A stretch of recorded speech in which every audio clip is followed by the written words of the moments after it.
Mark Gordon, M-A-R-K-G-O-R-D-O-N. I'm a captain, United States Coast Guard, CEO of Coast Guard Cutter Hamilton. We're currently about 3 nautical miles off the reef line, and we've been sending our boats and our personnel in to assist Sector Key West restore their services so they can get back up and operating. We've been providing search and rescue coverage, command and control, communications, and with an embarked helicopter.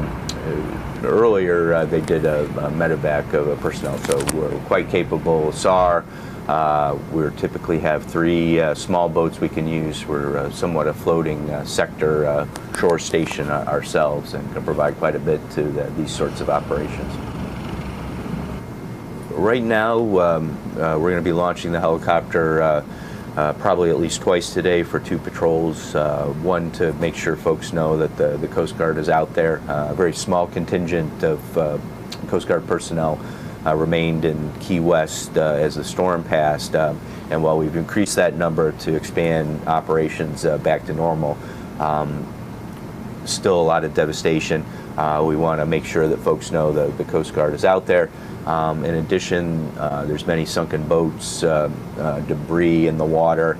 The captain of the port has established a regulatory navigation area throughout the Keys that just essentially restricts speed to avoid collisions with objects in the water. Folks are using caution, so the HELO will help get that word out as well.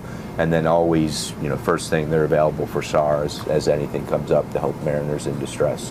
So, in any type of situation like this, particularly where many folks have evacuated, leaving their homes, we were providing waterside security. We also assisted a couple in a sailboat that weathered the storm, but it was blown all the way to Cuba. Their vessel was in rough shape. They didn't have water on board. They didn't have navigation lights. They didn't have an anchor, and we were able to get them some assistance into the even though limited facilities, but into the port there. So having a Coast Guard presence on the water has been really instrumental, has been important to ensuring that the recovery proceeds as quickly as it possibly can. No, just incredibly proud of the crew. As I said, we left to avoid the impact of Irma on the port. The safest place for a ship is at sea, not in port. So we left.